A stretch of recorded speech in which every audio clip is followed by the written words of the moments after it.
Welcome to our next lesson in this introductory module. This will be the final Excel-based or calculation-based lesson here, and you're going to learn something very important, which is the most important formula in finance, which you can use to value any company. Now, once again, with this lesson, you can definitely read the written guide if you learn better like that. If you go to key rule number 4, how to value any company, the most important formula in finance, you'll see everything laid out there. In this case, I think it is helpful to look at the calculations as we go through them in video form, because you'll see in more detail how the numbers come together and how they change over time. It's harder to illustrate that in text with screenshots. So I do think the video here is helpful, although you could definitely still get by reading the written guide. We'll cover 4 main topics in this lesson. First, we'll talk about company valuation and go through the intuition behind determining how much you would pay for a company. Then we'll look at valuation with growth factored in and see what happens when companies grow and change over time. Then you'll learn the overall formula that you can use to value any company or asset and the intuition behind it. And then you'll learn why real life is more complicated and why, even though this formula is helpful for thinking through the basics of valuation, it doesn't really hold up in most scenarios, and you have to expand on this and make it more complex when you use it to value real life companies. Let's start with company valuation at a basic level. The question to think about here is, how much would you pay for a company that generates $100 of cash flow each year forever? The answer to this question depends on your targeted yield, or your opportunity cost, or your discount rate, whatever you want to call it. It represents how much you could earn elsewhere, and how much you'd be willing to pay for this $100 of cash flow every single year depends on what your other options look like. For example, if you could earn 10% elsewhere with assets that have similar risk profiles, for example, then you would be willing to pay $100 divided by 10%, or $1,000, because 10% of $1,000 upfront each year is $100. On the other hand, if you could earn 20% elsewhere, then this $100 each year is less attractive to you because you have so many good options elsewhere. You'd be willing to pay $100 divided by 20%, or $500 for this. 20% of $500 each year is $100. If you want to see this simple scenario in Excel, let's go into the Excel file here and start by entering the annual cash flow. I have initial cash flow of 100. Now, we have no growth in this first scenario, so we just take that 100 of cash flow, we multiply by 1 plus the cash flow growth rate, which is just 0%. And so our annual cash flow here is going to stay the same at $100 every single year. I have it going up through year 100, but it would actually go even beyond that. And so in this very simple scenario, it's just that initial cash flow divided by our discount rate, and that's how much we'd pay. Now, if you calculate this in Excel, just to compare and contrast, if we use the NPV function, 10% for the discount rate, and then we have all these annual cash flows, you can see it's almost the same. It's not quite the same because we don't go past year 100, but it is very, very similar. And the intuition is just that 100 divided by that 1,000 gives you that 10% yield that you were targeting from the start. Of course, in real life, companies also grow and change over time. No company generates exactly $100 of cash flow every year. Most companies will generate more cash flow over time as they grow, although some companies could also decline and generate less cash flow over time.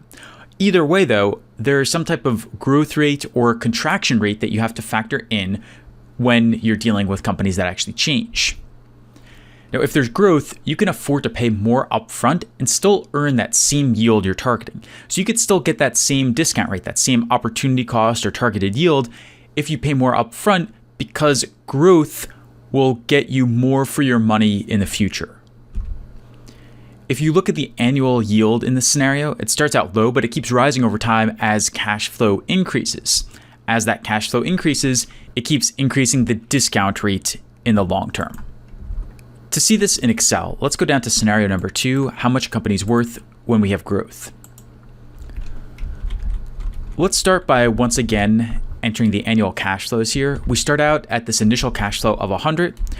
We assume here that our discount rate is the same, 10%, but we have 3% cash flow growth each year.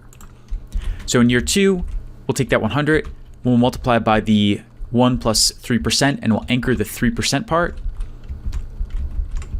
And then we'll copy all these over and around. And so we have our cash flows from year 1 all the way through year 100 right there. Now, to calculate the present value of cash flows here, you can see the formula that I've entered down here. The initial free cash flow divided by discount rate minus the cash flow growth rate. So let's enter that and see what happens. We can just use the 100 here and divide by our discount rate minus our cash flow growth rate, 1,429. If we calculate this in Excel by using the NPV function, we use the discount rate up here, and then we have cash flows from year 1 through 100. We get to a number that's pretty close. It's not exactly the same because of the same issue that these years should go into infinity, but we only go up through year 100 here, but it is pretty close. And the reason this happens is because if we get 100 of cash flow in the first year, that's a yield of about 7%. So it's well below our discount rate of 10% right here. But then in the next year, this goes up to 7.2% because we have more cash flow. And then the next year beyond that, 7.4%. And 7.6%, and I think you get the idea by now. But this keeps going up every single year. And over the long term, if you plot this out until the very end, we get to very high yields here of over 100%, 130% by the end. Over the long term, if you look at the weighted average of all these, it will come out to be around the discount rate. And that's why growth is so important, because it lets you pay more upfront. And it ensures that your overall yield until the end of time will be similar because that extra growth makes up for the fact that you are paying more upfront. This leads us into our next topic, which is the most important formula in finance and the intuition behind it. Now, this formula is exactly the same as what I just showed you. Cash flow divided by discount rate minus cash flow growth rate. But there's one important addition, which is that the cash flow growth rate must be less than the discount rate. This formula doesn't make any sense if you let the cash flow growth rate go above the discount rate. If that happened, you would have to then modify the discount rate because you'd be saying that your opportunity cost is no longer 10%, but with this opportunity, you can get to 11%. So you'd have to modify the discount rate and the whole formulation wouldn't make any sense. So this is a really important constraint on this formula. If the discount rate is 10%, cash flow growth rate can't be 10%. It has to be 9% or 8% or 1% or something less than the discount rate. If the cash flow is higher, the company is worth more to you, which is pretty intuitive, I think, because cash flow is in the numerator here. And if cash flow is lower, the company is worth less to you. If the discount rate is higher, the company is also worth less. You know that because with a higher discount rate, the denominator is a higher number. Therefore, the whole fraction is a lower number. And if the discount rate is lower, the company is worth more to you because when the discount rate is lower, the whole denominator is a smaller number, and therefore this fraction comes out to a bigger number. With a higher discount rate, you have better options elsewhere. With a lower discount rate, you have worse options elsewhere. If the cash flow growth rate is higher, the company is worth more to you for the reasons you just saw. You can pay more if there's more growth because you can pay extra and still get to that same yield because of the fact that cash flows are growing and your annual yield each year keeps going up. If the cash flow growth rate is lower, then the company is worth less to you for the same reason. The significance of this formula is that everything else in this course relates to it in some way. So the accounting lessons, for example, deal with cash flow and determining what a company's cash flow really is based on its financial statements and how an accountant would view the company. The valuation and DCF lessons are an expansion of this formula. We still use this extensively, but we have to expand on it and we have to look at what happens when some of the assumptions in this formula change or when it doesn't quite hold up in all cases in all years.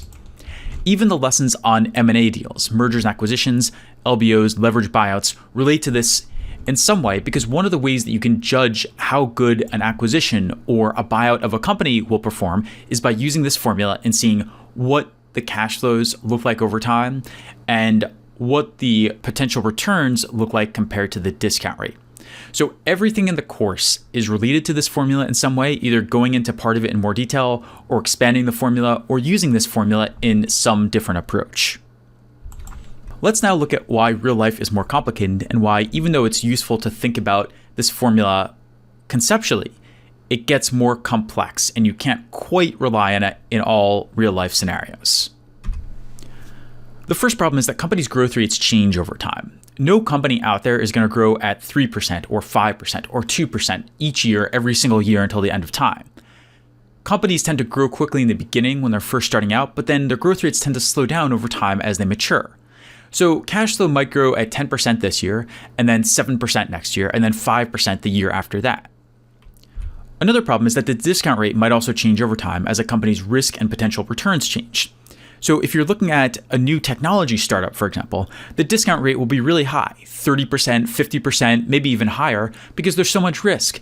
You don't even know if the company will generate revenue yet or find customers or anything like that. But then once it starts generating revenue, if it does, and it finds customers and it starts building up its business, the discount rate goes down because the risk is significantly lower and the potential returns get significantly lower as that happens. So you have to factor in both of these, and that's why you can't quite rely on just this formula.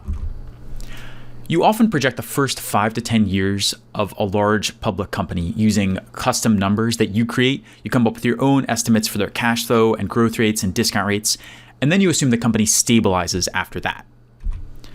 Now, in this stable period, also known as the terminal period, the formula I just showed you does apply, but before that, you can't quite use it, and you have to come up with the company's present value of cash flows manually yourself. Now, this is just an introduction to the topic. You should really look at the valuation and DCF coverage in modules 7 through 9 of this course if you want all the details. But just to give you a flavor of what you might have to do, let's go into Excel once again and go over to the Real Life tab. I explained the setup over here. We're assuming that the company's initial cash flow is 100. The discount rate in the first 10 years is 10%. After those first 10 years, the discount rate falls to 9%. The company's cash flows only grow at 2%. Now, in the first 10 years, the company changes over time. So the cash flow growth rate starts off rather high at 10%, and then it drops to around 2 to 3% by the end. Now, in real life, you would probably not go beyond year 10. You'd probably just stop here, but I want to show you some of the math and how it lines up to what Excel calculates. So once again, I've gone out to year 100. If we calculate the annual cash flows here, we'll take the old number and we'll multiply it by 1 plus the cash flow growth rate.